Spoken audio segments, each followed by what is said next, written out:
What's going on, guys? Matt Schaeffer back here with another Musaic audiophile build for you.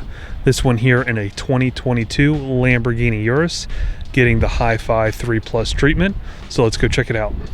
Since we always work from the back to the front, I'll show you what we did in the trunk. This one was a fun one. My art design style has always been hard lines when I'm not duplicating what's in the factory. So safe to say this one here was right up my alley. I feel like the design of this car is very much my style. If I was a designer drawing something from scratch, this is a lot of what I would come up with. So I got to work off a lot of what the factory gave me, and I'll kind of run you through some of those details. So starting off with this, we have the enclosure.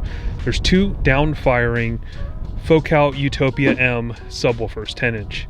Again, two down-firing subs. I can overlay a picture of what the subs look like under the enclosure right now. There's plenty of airspace. There's about 3 to 4 inches of depth from the subwoofer to the floor. And again, plenty of airspace for the subwoofer. Kind of running you through the design and how we came up with what we did. Down here is going to be our vent for our subs. Okay, so air is going to move from the bottom of the enclosure out through this grill here. I also have a straight open area on the back, but again, the air is going to move from this grill. If you look real close at the grill opening, you notice one, it's that chrome metallic, and then if you notice the design, it is exactly duplicated to scale from what you see back here in the door. So it's the same exact design replicated to the back. So it's going to look 100% natural seeing that. So these little end caps up here, I decided to move that up to the top just to kind of bring that really aggressive feel to the top of the enclosure and accent and highlight our focal point. Can't really see it here. You can kind of see it, but there is an LED light glow on this clear acrylic panel, and then there is a red glow up here. I can overlay some pictures and possibly some video right now so you can kind of see what it looks like at night. Moving further along, obviously we have our Lamborghini logo in the center. That does light up. It's on the same light circuit as this white down here, so these illuminate together. This is a separate leg of RGB, so you can control those two different colors independently.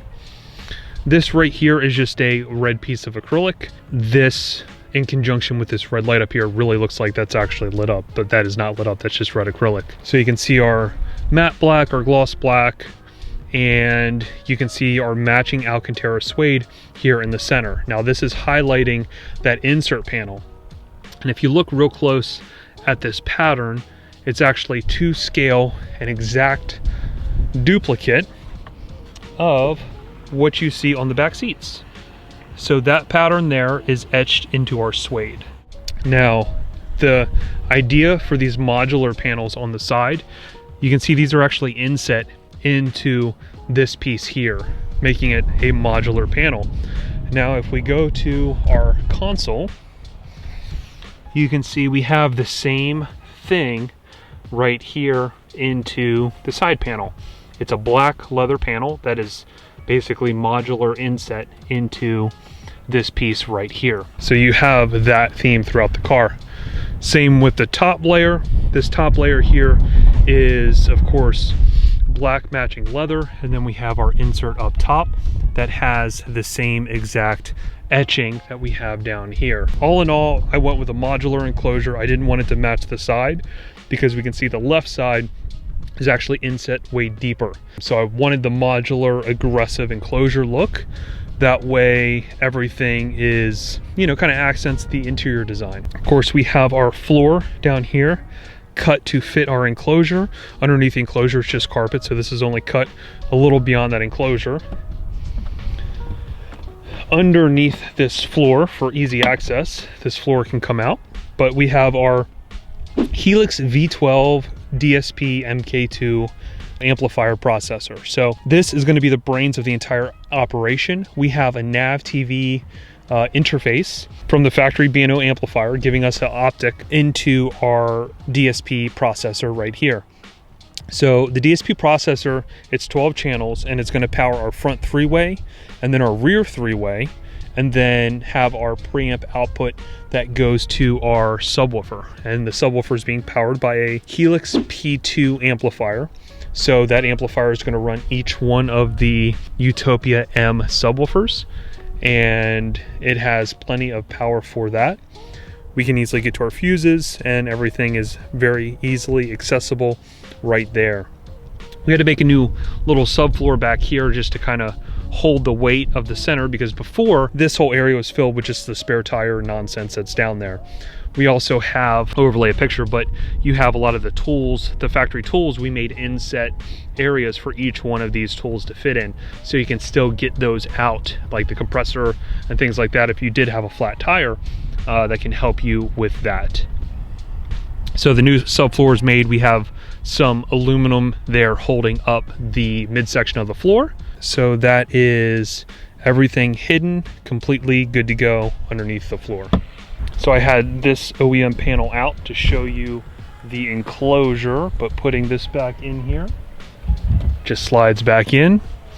And now that's what the enclosure looks like with the Alcantara factory cover that resides back there. So still put groceries back here, no problems. Can still, you know, throw golf clubs back here if you really wanted to. But yeah, everything is good to go. It's a very OEM integrated approach to obviously adding 2 subwoofers. A lot of work, obviously a lot of detail, but that's the kind of extra mile we always go to ensure something fits and feels like factory. All right, so now showing you the inside of the car and how everything works. We have our factory infotainment system here. This is the factory volume knob. This is our added controller. This is the Helix conductor. This is going to be our main source volume for our factory radio. So I can still change tracks directly from here. So I'm using this as the control, but my audio is going directly to the DSP processor, giving me better audio quality. So that's a example of how you can use your phone getting the best sound quality through preset number 2, and that's why it shows its importance of having that separate preset. Now in this car, it's not as imperative because we do have the Nav TV amplifier interface, giving us a good connection from the factory radio to our DSP, but still the better sound quality option is going to be going from the phone directly to the DSP processor. So in a car where they don't have the amplifier interface, it becomes almost 100% necessary in most options to get the best signal from your phone, utilizing the same equipment. As far as the preset number 3, if you look in here, we have an analog cable, and we have our SP3000 Astel & Kern digital audio player. So this here is going to give us 3.3 volts fixed directly to our DSP, and this is going to be filled with music that is going to be the best digital representation of that track that's, you know, available. Obviously this player is going to have the best DACs of any player that you can physically, you know, use in a car. So this is going to be your ultimate source of audio, and obviously the difference between this and then using your phone on preset 2 is going to be pretty drastic when it comes to the width, the depth, the separation, tonality, overall sense of space inside the vehicle. So the best way to describe it is through your phone, everything is a lot more narrow, whereas once you get to the SP3000, the stage width, depth, separation is all very, very drastic and different. It makes it sound like it's a totally different audio system, all because you are using better source material with a better DAC, better dual DACs. That's really a rundown on that. Going over these speakers on the inside, obviously we have the factory mid-bass down here and then the factory mid-range right over top. The factory mid-range we took out, and then we made A-pillars in order to move that mid-range in a higher location, which is going to accent a better sound stage for the listener. We just made a dummy plate for that factory mid-range location, and then obviously we replaced that factory mid-bass with a 6-inch Focal Utopia M mid-bass driver, which is going to reside in that factory enclosure. Here's a few pictures behind the door panel so you can see exactly what that looks like. As far as our mid-range and tweeter, hopefully you can see. Sorry, the sun's a little bright in here. The power runs from the battery right here underneath the factory floor. There's a circuit breaker that we used that you can just kill power to everything, which is located right underneath this floor. Obviously, we sound treated what we could with Sound Shield acoustic foam and a combination of hush mat. But other than that, everything remains and feels 100% like it came from Lamborghini. And that's always why people like this ship their cars to us, because we take the extra time and attention to detail to really do the little things that make it feel like the car came with this system. So you have a unbelievable top of the line audio system that fits obviously the unbelievable top of the line car, because we all know no matter what car you buy, it's not gonna come with anything on par or anywhere close to what we have done here in this car. So I just want to thank you all again for always watching my videos, following the work. So if you've yet to follow us on YouTube, make sure you hit that alert bell, hit that subscribe button. That way you're notified anytime we post a new build. We do builds like this all the time and upload videos very similar to this. You can follow us on TikTok. Here's my handle below. Also, you can follow us on Instagram. Here's our 3 separate handles.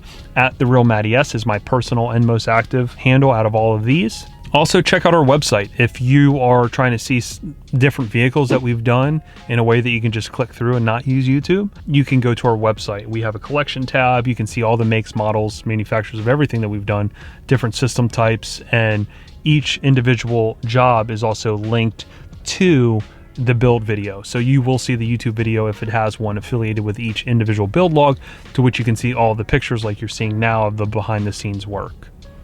Also, if you're into audio, fabrication, an audiophile, want to learn more about what makes audio great in a car, follow our podcast. It's called the Old Fashioned Car Audio Podcast. It's on Spotify, iTunes, anywhere that you get your podcast.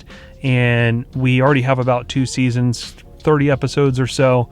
Go check that out. We have a lot of old time car audio people talking about competing back in the day, old builds. We talk about how to build certain systems under a certain price point, what's most important, all that kind of stuff. So it's really going to educate the user into understanding what's going to make audio great and give them the education background. So if they go to a shop, they can have a broad base of education. That way they can make the best choices for them when it comes to outfitting their car with an audio system. And then finally, if you need to contact me personally for a build, here's my phone number followed by my email address. These are the 2 best points of contact for me. And like always, guys, I appreciate it. And until next time.